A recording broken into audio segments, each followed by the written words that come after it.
Welcome to the deep dive. Today, we're taking on a pretty monumental task, actually. We are indeed. We're distilling the wisdom from 40 business books. 40? Yep. And they were all curated by a millionaire businessman. Yeah. He basically read them to cut out all the fluff. Exactly. So our mission here is to save you time, really, and arm you with those essential nuggets, the bits of knowledge that can genuinely make a difference in your business journey. That's right. The core idea, is that while loads of business books have great concepts, they often bury the gold under just tons of filler. Our guide for this deep dive, he's already done the heavy lifting. Yeah. Pulled out the key points and organized them into 4 really critical categories for building wealth. Okay, and these categories are how to start a business with absolutely no money, Mm-hmm. how to sell anything to anyone, Crucial. how to market your business effectively, Yep. and finally, how to manage your money like the top 1%. Now, you might be listening and thinking, well, maybe only 1 or 2 of those apply to me. Right. People often think that. But trust us, when you put them all together, that's where the magic happens. They really can transform you into a force to be reckoned with in business. Absolutely. It's the synergy. We'll walk you through each section, pull out some surprising facts, some really practical strategies. So let's unpack this. Okay, first up, probably one of the most Googled questions out there. How do I start a business with no money? This deep dive kicks off with 5 pretty powerful steps to get you going. Right. And the first one, it really challenges conventional wisdom. It's find your strengths. Society, often pushes us to focus on fixing our weaknesses. Yeah, definitely. That's what you hear all the time. But the material here argues you can be like 10 times more successful just by doubling down on what you're already good at, following the path of least resistance, essentially. Okay, that's interesting. It uses the Strength Finder 2.0 equation, right? Talent multiplied by investment equals strength. Can you break that down a bit, the Tiger Woods example, maybe? Sure. So think about it. If you took Tiger Woods and just an average kid golfer at, say, age 13, and you gave him exactly the same coaching, the same hours of practice, Tiger's inherent talent, that natural gift, means every hour he practices is maybe worth 10 hours of the other kid's practice. That's his powerful multiplier effect. Wow. Okay. So the goal is to see weaknesses almost as an expense, something to minimize. Maybe find other people to complement your skills. Networking helps there. Books like How to Win Friends and Influence People touch on that. Makes sense. Focus energy where it has the most impact. Okay, step 2 is come up with an idea.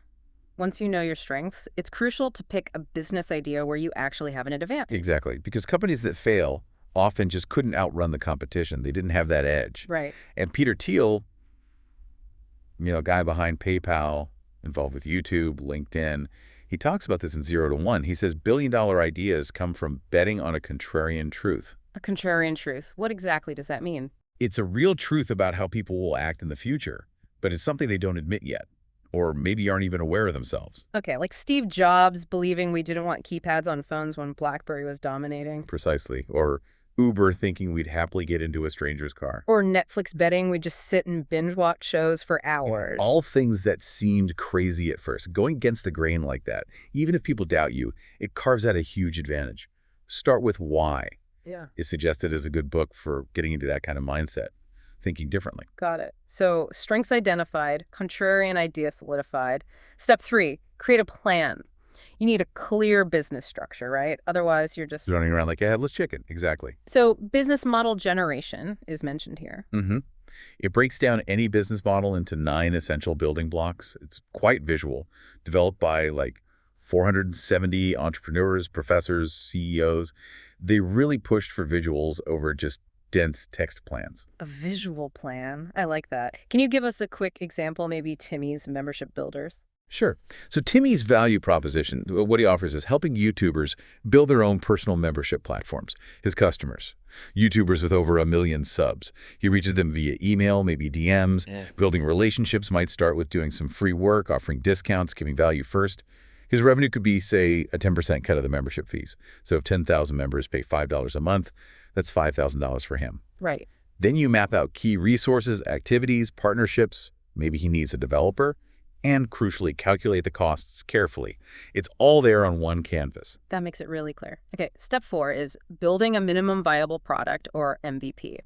And the harsh truth, apparently, is that tons of entrepreneurs spend months building something nobody actually wants to buy. It's painful but true. The lean startup, really champions creating an MVP first.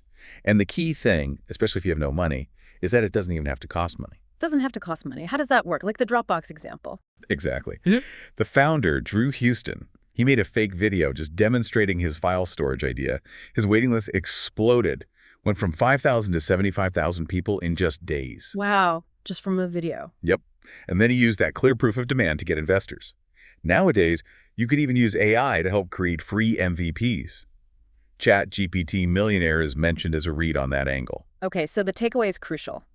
If you're starting with zero cash and you need funding, you absolutely must provide undeniable proof that people want what you're planning to build. Couldn't have said it better. Demand proof is king. And that leads to the final step in this section, step 5. Execute your vision. Because having a plan, an idea, even an MVP, it's not enough. Execution is everything. Yeah, this one hits home. The material suggests most people could probably double or triple their income just by doing what they already know they should do.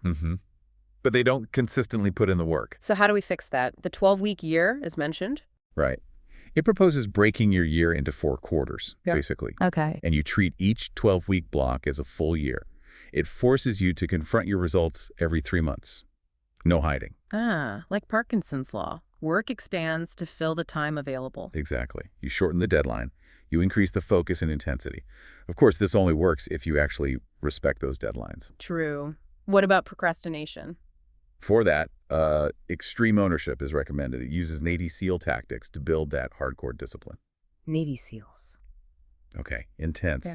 And the deep dive also points out some good online business models for this execution phase, right? Like recurring revenue. Yeah, things like online courses, membership sites, subscription podcasts, personalized coaching. They're cost-effective, scalable, and they bring in recurring revenue. The holy grail of business, they call it. Pretty much. Knowing you have predictable income gives you confidence. You can expand, hire, without that constant cash flow panic. Right? Makes total sense.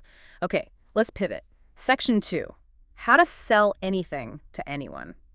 This section argues selling isn't just for salespeople in suits. It's everywhere. Absolutely. You're selling ideas to your boss, maybe convincing your friends, even negotiating with your parents sometimes. We're all selling. Some are just better at it. So step 1 here is set the frame. Yeah. A lot of people fail before they even ask for what they want because they haven't prepared the other person, haven't set the stage. Persuasion offers techniques to make people more receptive before you make your pitch. Like that consultant anecdote, the one who joked about charging $1 million. Huh? Yeah, that's a great example of price anchoring. He says, well, I can't exactly charge you $1 million for this, then quotes his actual $75,000 fee. And suddenly, $75K sounds reasonable compared to $1 million. That first number anchors perception. Clever. But framing isn't just words, is it? No way. Nonverbal communication, body language, tone that's like 55% of it all, and even how we dress plays a part.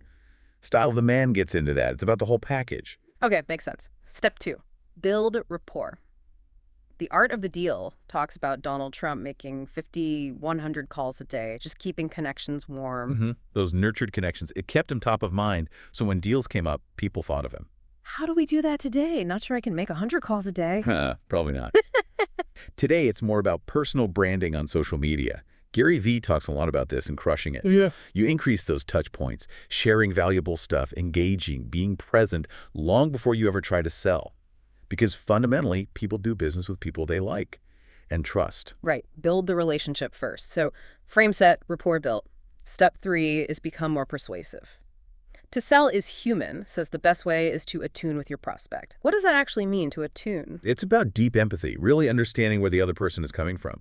They mentioned an experiment with students negotiating a gas station sale, the group that had the highest success rate. They were specifically told to focus on understanding the seller's thoughts, their motivations, their fears. Not just focusing on their own arguments. Exactly. Great deals happen when both sides feel understood.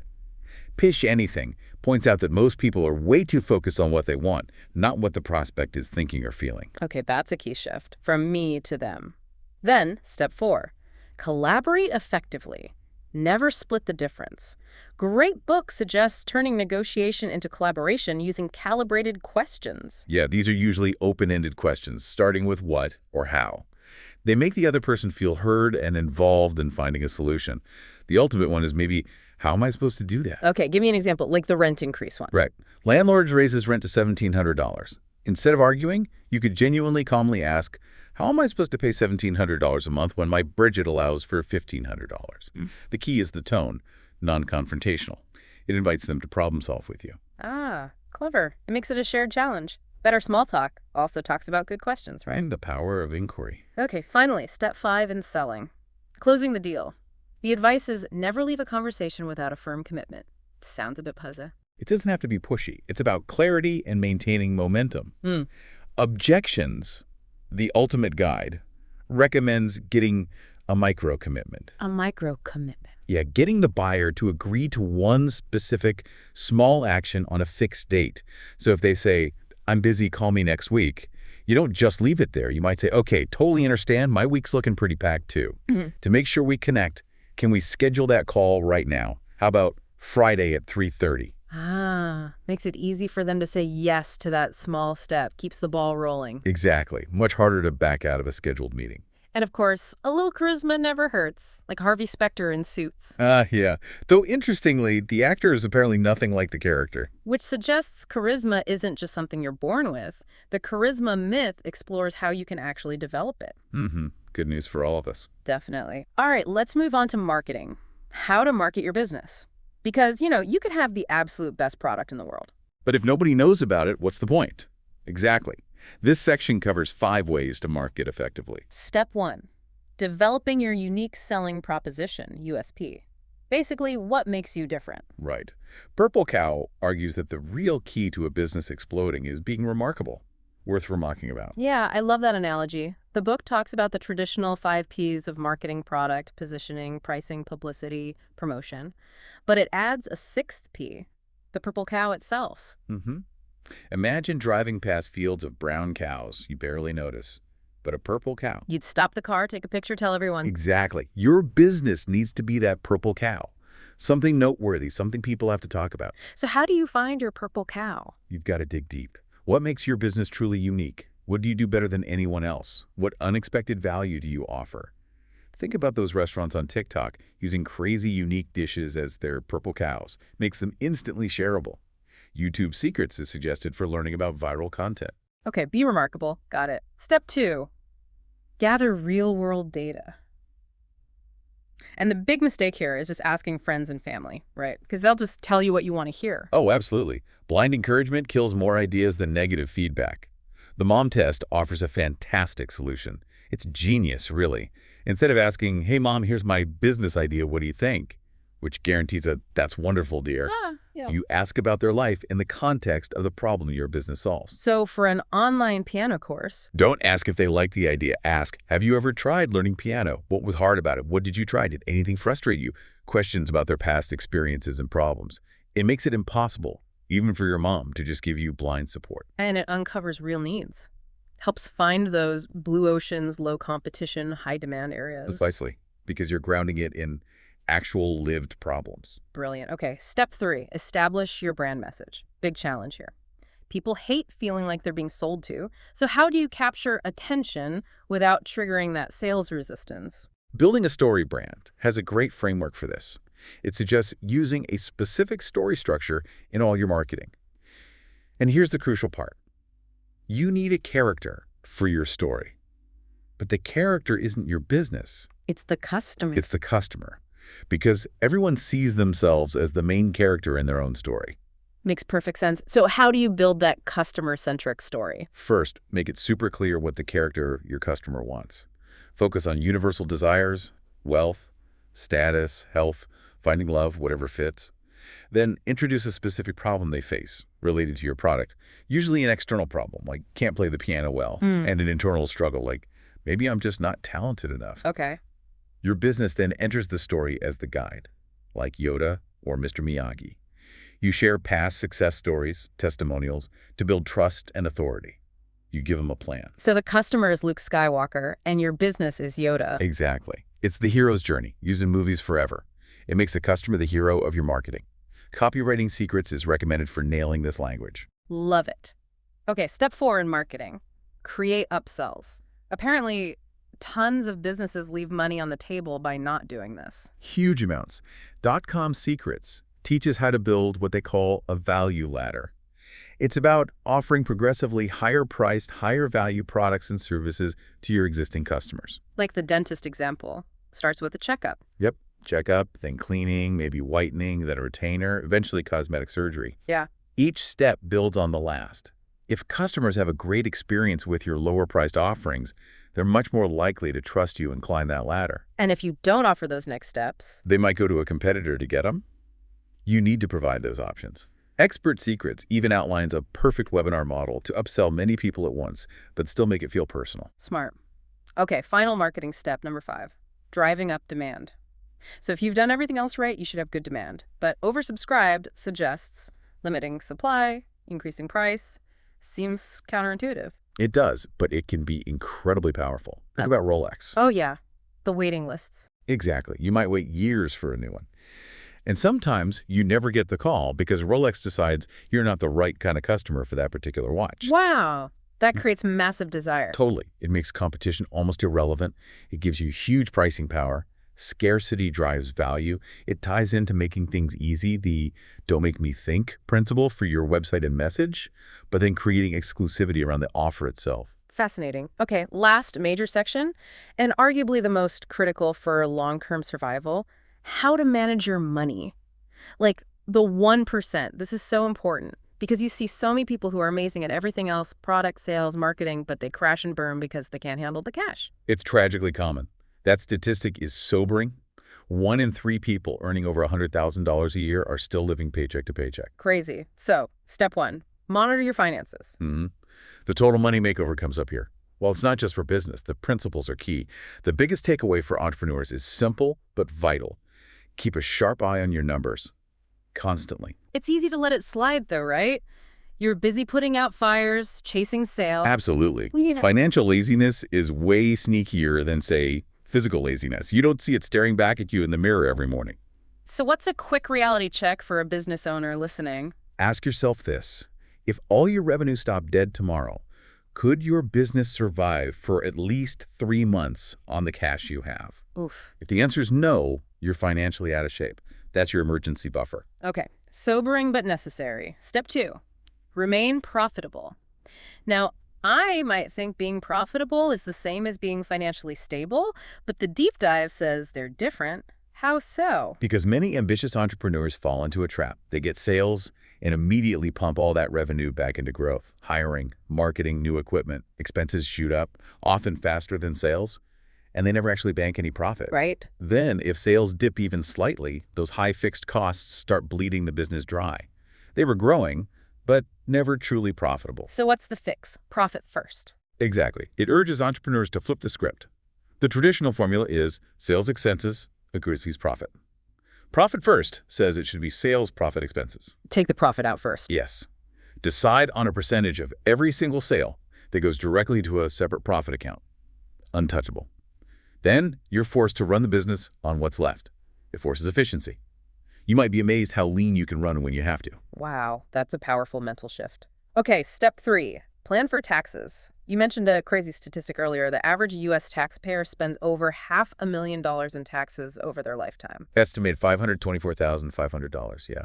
Staggering. But the tax code itself, it's mostly not about paying taxes. That's the wild part. The U.S. tax code is like 5,800 pages long. Only about 30 pages tell you how to pay taxes. 99.5% of it is about not paying taxes. Yeah. Or paying less. Essentially, yes. It's full of deductions, credits, incentives, ways the government encourages certain economic activity like investing, hiring, research. It's similar in the UK and other Western countries. Governments want you to use these breaks to stimulate the economy. So getting a great accountant isn't just about compliance. It's about strategy, taking advantage of every single break you are legally entitled to. It's crucial for wealth building. Mind blown. Okay, step 4, playing your own game. This is about making decisions based on data, not getting swayed by hype or fear. Exactly. Being rational. Yeah. The intelligent investor introduces the brilliant Mr. Market analogy. Ah, yes. Tell us about Mr. Market. Imagine you co-own a business with a partner named Mr. Market. Every single day, he shows up at your door. He tells you how much he thinks your share of the business is worth and offers to buy you out or sell you his share at that price. Okay. But Mr. Market is moody. Sometimes he's rational, his prices make sense. Other days he's euphoric and offers a ridiculously high price. Or he's terrified and offers a crazy low price. Right. A smart business person or an intelligent investor doesn't let Mr. Market's daily mood swings dictate their own assessment of the business's true long-term value. You ignore the noise. Because most people are driven by emotions, fear and greed. For long-term success, you have to cultivate rational thinking. Stick to your analysis, whether it's your business or your investments. Great analogy. Finally, step 5 in money management. Mitigating risks. Yeah. When you're starting out, you often take big risks, you move fast. That's necessary. But as your business grows, as you have more to lose, it makes sense to slow down a bit, to be more deliberate, to mitigate unnecessary risks. Because plenty of millionaires lost it all by not doing this. Sadly, yes. They kept playing like they were still a startup with nothing to lose. And this links to thinking fast and slow, System 1 and System 2 thinking. Exactly. System 1 is your fast, intuitive, gut reaction brain. System 2 is your slow, analytical, logical brain. Okay, let's try the riddle. A bat and a ball cost $1.10 in total. The bat costs $1 more than the ball. How much does the ball cost? Go on, listener. What's your instant answer? If you immediately thought 10 cents, that's your fast, intuitive System 1 jumping in. But it's wrong. It's wrong. If the ball is 10 cents, the bat is $1.10, total $1.20. The correct answer, using slower System 2 thinking, is the ball costs 5 cents and the bat costs $1.05, total $1.10. Right. It shows how easily our quick intuition can mislead us. Exactly. And in business, especially as the stakes get higher, you need to be aware of these biases. You need to consciously engage System 2 to avoid taking foolish risks based on gut feelings alone. Wow. We have covered a ton of ground today, seriously, from finding those core strengths. Right, and betting on contrarian truths. To marketing your purple cow, building that value ladder. And managing money with profit first and understanding Mr. Market. Each of these insights, whether it's, building a story brand where the customer is the hero, or just knowing the difference between being profitable and financially stable. They all offer really tangible ways for you to refine your approach to business. It's about working smarter, using leverage, thinking long-term. And if you find yourself, like many of us do, slipping into that financial laziness or letting Mr. Market's daily drama affect your strategy. Remember the bat and ball.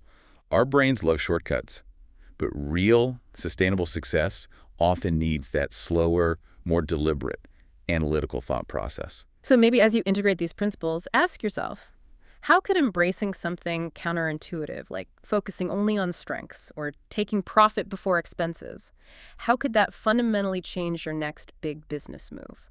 Yeah, or what assumptions are you holding on to right now that might actually be capping your growth? What widely held belief in your industry might be wrong? This deep dive, really, it just scratches the surface. There are so many more books, more ideas out there. It's a continuous journey, learning in business. Yeah. Always more to explore. Absolutely. Keep exploring, keep questioning. And keep